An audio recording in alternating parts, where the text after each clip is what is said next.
Welcome back, ladies and gentlemen, to the Inner Sanctum. In today's episode, we try to make our first moves in the January transfer window.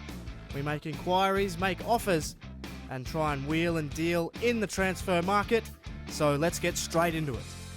So we've made several inquiries into some of the shortlisted players. You can see there, Sergi Gomez, his club are asking for 3.9 million. And for Leo, the young right back from Internazionale, he is worth 2.5 million. And Danilo Cataldi from Italy, from Lazio, is worth 3.7 million. And Manchester United are asking for a transfer fee of £950,000, which does seem on the cheap side for Nick Powell. Liverpool are asking for a hefty 10.5 million for young Belgian star Divock Origi. And in response to our recent inquiry of Eric Dyer, Tottenham are asking for 4.1 million for Eric Dyer. That seems very plausible. And West Ham, they are asking for 4.2 million for the services of Aaron Creswell at left back.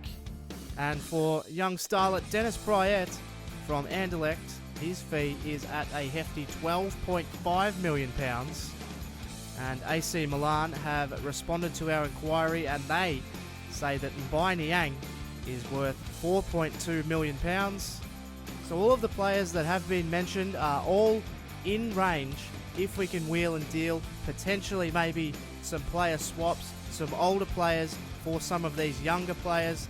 Players like Nick Powell could be good to bolster the squad. Divock Origi obviously would be pushing for a starting position in our squad, and guys like Eric Dyer at 4.1 million and Aaron Creswell at 4.2 million would probably just walk straight into the team. And young starlets like Dennis Prayet, who obviously has enormous upside, he could potentially be involved in a deal with Charles Nzogbia or someone of that ilk, going in the other direction to maybe sweeten it and bring down that transfer price. Let's go in to our first day of the transfer market and see if we can make some deals. And as we've mentioned in previous episodes, Charles Nzogbia is desperate to get away from the club and make a new start, so he will definitely be involved in a deal as a potential sweetener. So let's see what we can do to accommodate Charles and maybe bring in someone younger and someone arguably more talented. Let's see what we can do. So the first player we're going to approach in the January transfer is Dennis Prayet. He only has a salary of £35,000 per week and only 1.5 years left on his contract. So he's definitely an attainable target, and we're going to try and throw Charles Nzogbia into the deal, as he is a central attacking midfielder as well and would provide an immediate replacement for Anderlecht. So let's see what we can do and the transfer offer we're going to offer. So we're going to start off to see if they bite on a £6.5 million plus Charles Nzogbia offer for Anderlecht. We'll submit that offer and we'll come back in a second to see if they accept. So the very next player that we're going to approach is Aaron Creswell from West Ham United. He's 26 years old. He's unfortunately quite underrated in the game. He's a squad rotation player for West Ham. So what we're going to do is go in with a £2.2 million offer for Aaron Creswell to see if they bite on 2.2 million. So the next player that we're going to approach is Sergi Gomez. He has reasonable upside and an overall of 73.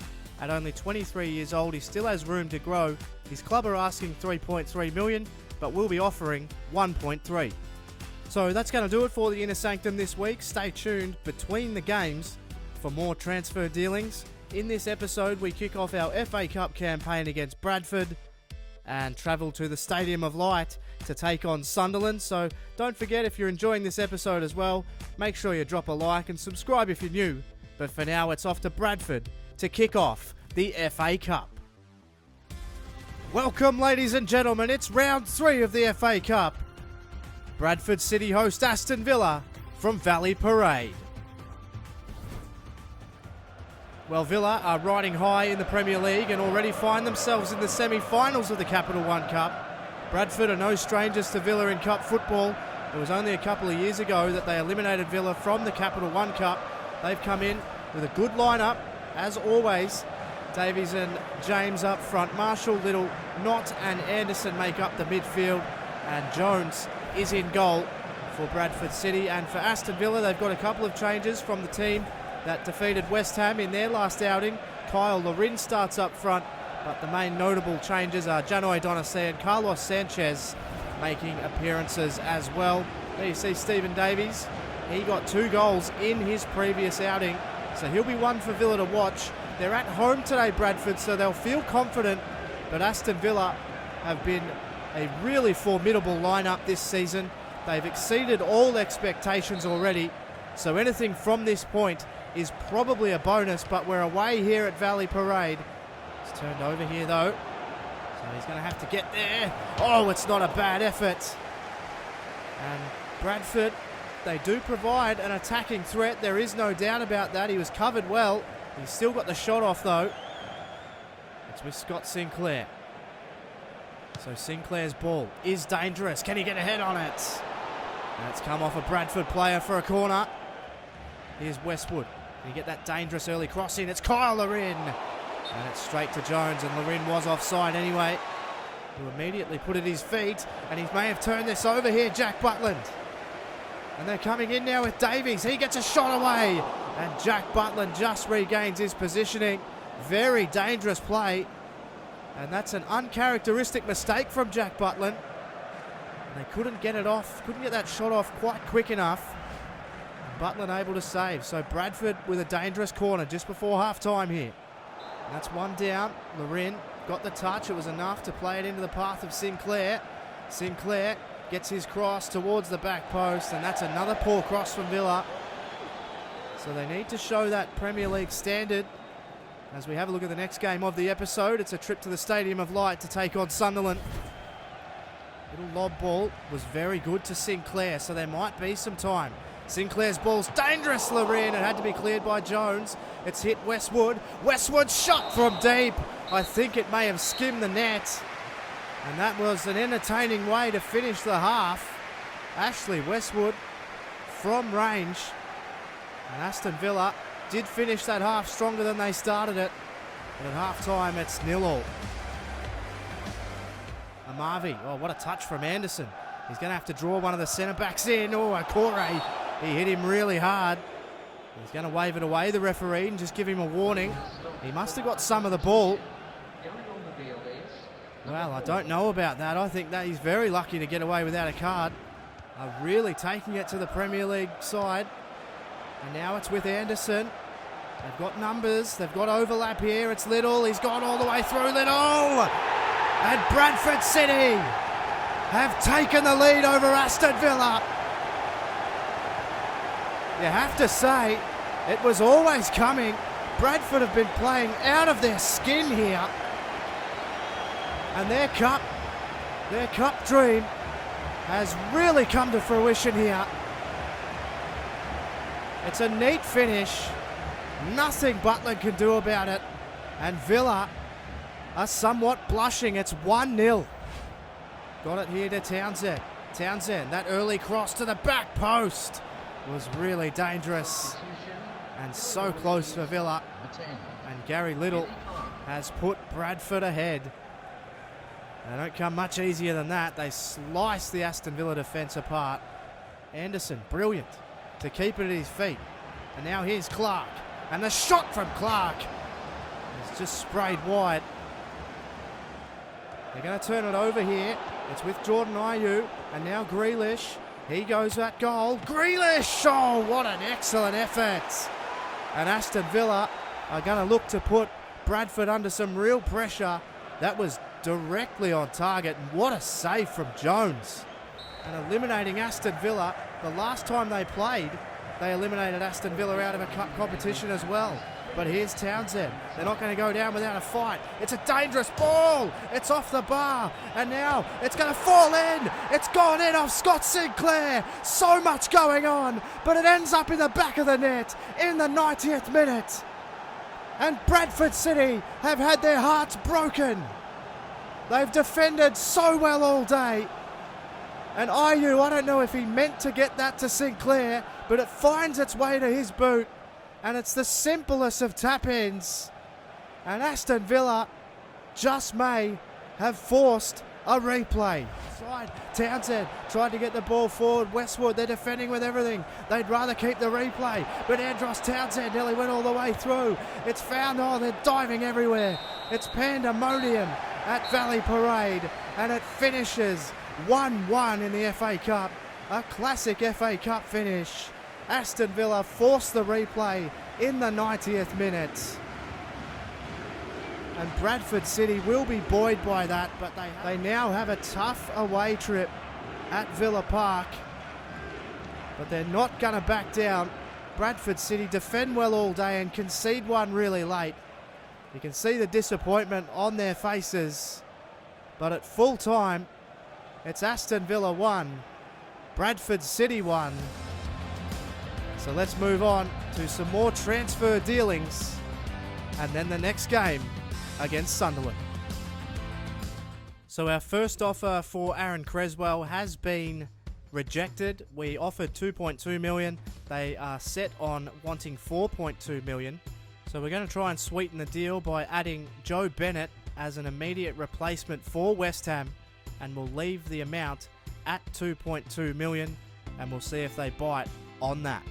And our offer for Dennis Pryatt has unfortunately been turned down. They are not interested in Charles Nzogbia, and the offer that we made them obviously was too low, so we might have to just sit and wait to see what else happens in the transfer window, as Dennis Pryatt is worth £12.5 million, and that is just about all of our transfer budget. So we'll move on and we'll see how the other deals pan out. And also our offer for Sergi Gomez has been turned down as well, so we'll have to reassess our offer for Sergi Gomez. So we'll up our offer to 2.5 million from our 1.3 offer for Sergi Gomez. And West Ham have accepted our offer of 2.2 million plus Joe Bennett, so we're offloading a player that didn't really have a high future at the club for a player that is a potential starter in the left back position. So we're going to offer Aaron Creswell his asking salary, which is £30,000 per week on a 3-year contract, and his squad role will be squad rotation player, the same as what it is at West Ham, but he's more likely to get a game than not likely. So there'll be a small amount of transfer business done after the next game against Sunderland. Make sure you stay tuned for that. But for now, it's a trip to the Stadium of Light to take on Sunderland. Welcome, ladies and gentlemen. It's match day 20 in the Barclays Premier League. Sunderland host 4th placed Aston Villa from the Stadium of Light. Well, Sunderland are in 15th place and trying to fight off being in a relegation scrap as we head into the new year, and Villa sit 4th, having an incredible season up until this point. They're 13 points ahead of Sunderland on the table. They've blown away all expectations of them, and they'll come into this game very confident that they can get a result. As we have a look, and you can see there actually, Aston Villa, the best away record in the Premier League. They are number 1. They've won 5 of their away games this season, and that is a huge reason they sit where they do on the Premier League table. And Sunderland have a poor away record, is why they sit in their position. You can see Jermaine Defoe will lead the line for Sunderland. Larson will play up behind him. Lenz, Johnson and Villa and Rodwell will make up what is a pretty strong Sunderland lineup, really, when you look at it in depth. They've got some quality players, so they shouldn't be too overwhelmed by this Villa team. They've changed up their front 2 pairing. Rudy Gestede and Agbon Lahore will be up front for them. Jack Grealish just behind them, and Idrissa Gana is recalled. He will anchor Aston Villa's midfield. So a rare appearance for Gabby Agbon Lahore in the Premier League. He's played predominantly cup games, and Phil Dowd will be the match official. Stadium of Light is bathed in rain tonight, and that will make for slick conditions. Aston Villa playing a big man, little man up front, as you can see there. Rudy Gestede, somewhat of a rare start for him as well. So Jermaine Defoe puts it inboard here to Lenz. Lenz going to get a shot off here, is he? It's foul into Defoe. Oh, what a great save from Butland. And now Seb Larson. They may have turned it over though, but it's going to be a corner for Sunderland. And Jermaine Defoe with an excellent effort early on. An absolute pile driver of a shot. And Jack Butland was able to parry it clear. Took a heavy touch and lost the ball. Agbonlahor plays it forward. Now here is Grealish. Back to Agbonlahor. It's opened up for Villa here. And it's Rudy Gestede. And he puts it wide. But a really open game of entertaining football here at the moment. Gestede should really be doing better from there. Here is Jermaine Defoe. Inboard. It's a really good ball. Johnson got it to Larson. Lenz. Oh, what a brilliant save from Butland. It's hit by Larson. And it's put wide. So both teams really exposing each other in defence here. And Larson would have been a brilliant goal from there. And it's brought forward. Larson, good touch out wide. It'll be with Johnson now. Johnson's ball, not good enough. Clark corralled it in. Oh, Defoe trapped it. Somehow got it along to Lenz. And Lenz has scored for Sunderland. It looked like Clark had it all wrapped up. But Jermaine Defoe somehow took it off him. It's poor defence. And it's found Lenz. And Lenz sinks it past a despairing Butland. And Aston Villa have gone one down at the Stadium of Light.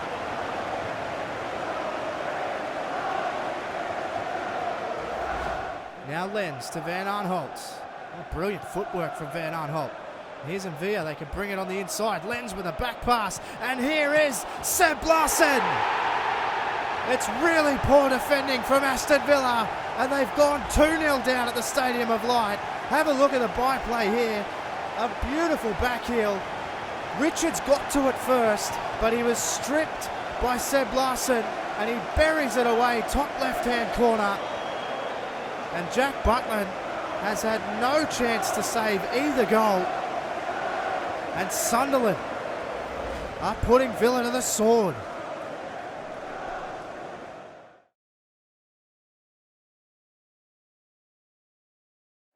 Idrissa Gana puts it out wide. That's a really good ball. So this is good build-up from Villa. The cross is dangerous, but it was easily dealt with by Wes Brown. And that is the story of the day. That sums up Villa. Good intentions, but they've been shut down by a far better side. And Sunderland are really playing above that 15th that they currently sit. And Villa really struggling here. They're getting absolutely dominated. Here is Larson to Defoe, to Rodwell, and it's a good save from Butland. So Aston Villa coming up with absolutely nothing here at the moment. And here is Canamo. So a big chance for Canamo. And they are absolutely slaughtering Villa here at the moment. You can see the frustration from Jack Butland. Sunderland have given them nothing. And they're going to go on and win in impressive fashion here. Ball played in. It's met. It was still one down by Defoe. And he has been extraordinary. And that was a huge chance for Lee Cattermole. He just got a touch on it and it had to be tipped around by Butland, who he's done everything he can, it has to be said. They have just been absolutely exceptional, Sunderland. And it's hard to think, after that performance, that Sunderland will stay in 15th for very long. An incredibly defensively sound and attackingly sharp performance from Sunderland. It's hard to believe that that team is sitting 15th in the Barclays Premier League at the moment with performances like that from Jermaine Defoe. Jack Butland did all he could in the game, but a frustrating outing for Aston Villa. They were absolutely dominated in all facets of the game. They didn't see much of the ball, and when they did, they couldn't do anything with it, and at full time, it's Sunderland 2, Aston Villa 0. So let's see if we can improve the squad in the January transfer window. And so Aaron Creswell is happy with the contract we've offered him, so the deal will go through. £2.2 million for Aaron Creswell, with Joe Bennett going the other way to West Ham. £30,000 on a 3-year contract. Welcome to the club, Aaron Creswell. So we welcome Aaron Creswell to the club, and he will be wearing the number 13. So good luck to Aaron Creswell, and he'll be making his debut in the coming episodes. And the offer of £2.5 million for Sergio Gomez has been accepted. So another defensive option is added to the squad, provided his contract goes through, which is a pretty standard procedure. He will be offered a squad rotation player position as well, as there are higher rated players in that position. but Sergio Gomez will certainly provide good backup option, and at 23 he could be a player going forward as well. So that's going to do it for this episode of Rise of the Holte End 2. Make sure you tune in for the next episode to find out what other signings we'll potentially make, and we have a home game against Crystal Palace and of course the replay against Bradford City in the FA Cup. So if you've enjoyed this episode, make sure you hit the like button and subscribe if you're new. And for Murph's YT13, thanks so much for watching, and I'll catch you on the next one.